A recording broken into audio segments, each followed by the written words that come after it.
Today, I'm bringing a piece of 80s tech back to life. If you're a millennial, you've definitely seen this before. Honey, turn off the light. Has this ever happened to you? Presenting the Clapper. Lets your appliances turn on and off just by clapping. Clap on the music. It's easy. Just plug the Clapper into any household outlet, then plug in your lamp, TV, or stereo. Clap on, clap off. For places hard to reach, the Clapper makes it easy. Plus, the Clapper comes with an extra feature to make your home more secure. Turn to the Away function, and your lights turn on at the first sound it hears. Minutes later, they turn off. And the Clapper resets to help protect your home. Leave your appliances plugged into the Clapper, and your lights will go on, turning away unwanted guests. Clap on, clap off. The Clapper. So this is my version of the Clapper, rebuilt, upgraded, and brought into the future. I'll show you exactly how I made it and share everything you need to build one yourself. Okay, so first let's go over all the parts that you're going to need to build this thing. So at the heart of it, of course, is the ESP32 Dev Kit version 1. You're going to need some breadboard cables. Red LED is optional, but I highly recommend it. And then finally, you're going to need an INMP 441 omnidirectional mic module. Okay. So the first thing you're going to want to do is wire everything up.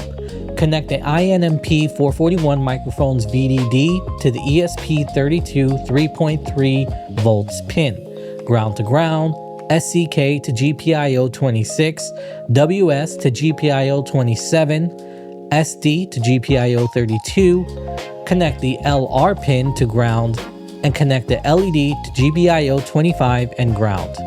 You might have already picked up that this setup requires 3 ground pins, and you're probably like, hey, but my ESP32 Dev Kit board I'm using only has 2 ground pins. What do I do? To get around this, all you gotta do is just splice 2 ground wires together. That's it.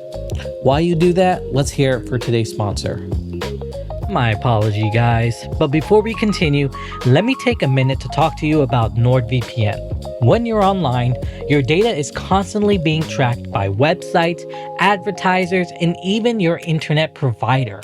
NordVPN helps protect your privacy by encrypting your connection so your browser stays private and secure. It also lets you change your virtual location with just one click, which is perfect if you want access to content that's blocked in your region, or if you're traveling and you want your usual access back.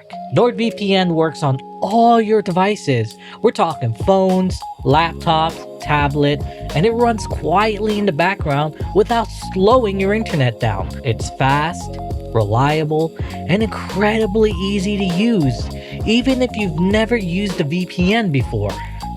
So, if you care about your online privacy, security, or just want more freedom on the internet, NordVPN is a solid choice. And by using the link, you'll be helping support the channel with no extra cost to you.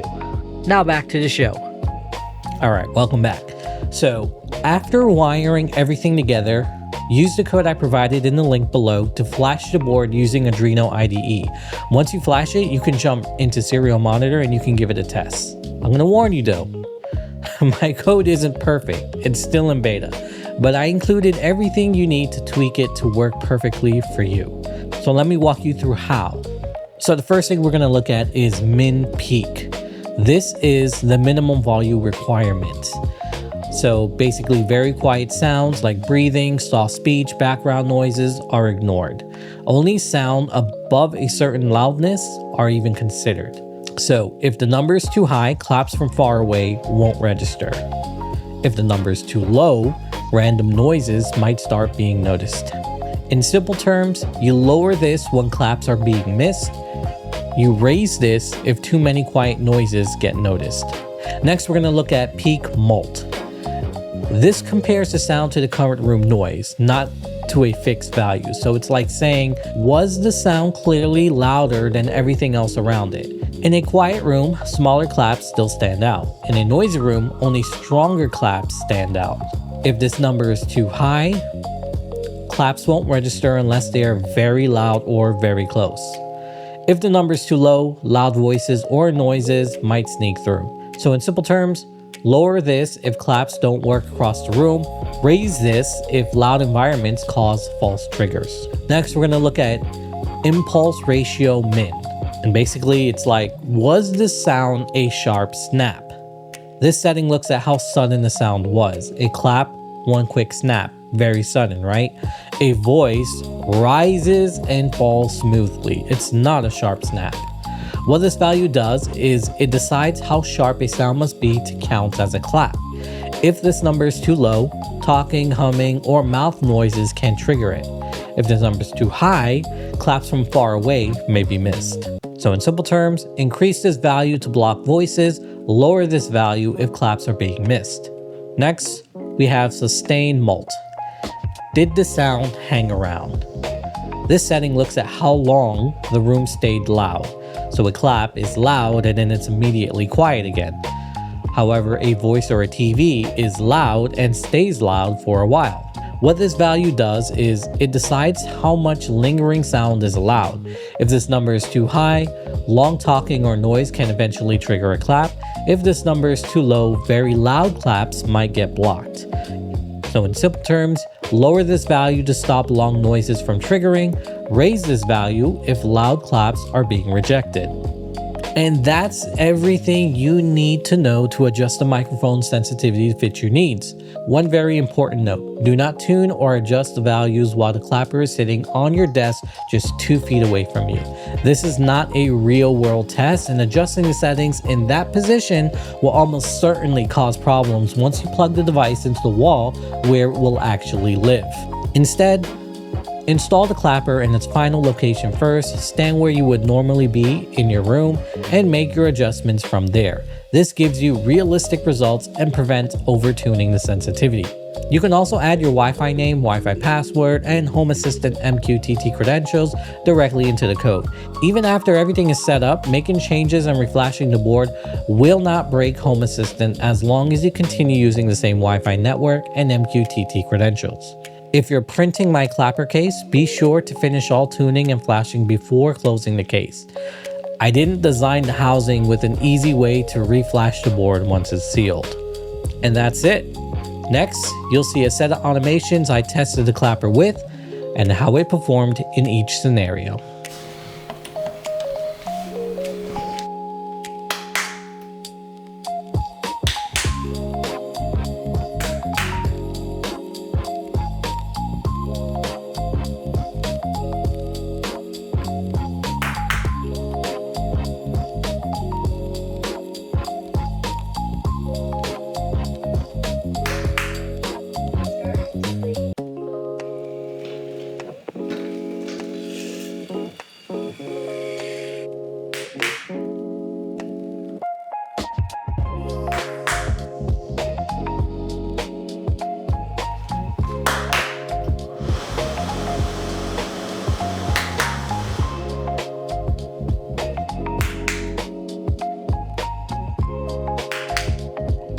Now I want to be upfront. I spent many hours tweaking this code to make it work as well as you would expect from a prototype. There's several very real reasons companies haven't fully embraced clap-based switches for Home Assistant. And the reason is zoning and false claps. You can't realistically have one clapper in the living room controlling the TV and another clapper in the kitchen right next to it, controlling kitchen lights. Even if you perfectly tune the microphone sensitivity so a clap in one room doesn't trigger the other, sound travels and eventually those zones will overlap. Also, keep in mind that certain sounds can sound like a clap to this clapper. For example, if a toy car or another hard object drops onto a floor, it produces a sharp, sudden sound that is essentially the same as a clap, and it will be detected. No amount of tuning can fully prevent that. The same can also apply to dog barks or other sudden animal noises, which can be sharp and explosive enough to resemble a clap. This is a natural limitation of clap-based systems in general, not a flaw in this project. The device isn't listening in a human sense. It's simply reacting to sudden pressure spikes and sound, and sometimes other real-world noises, They look exactly like a clap.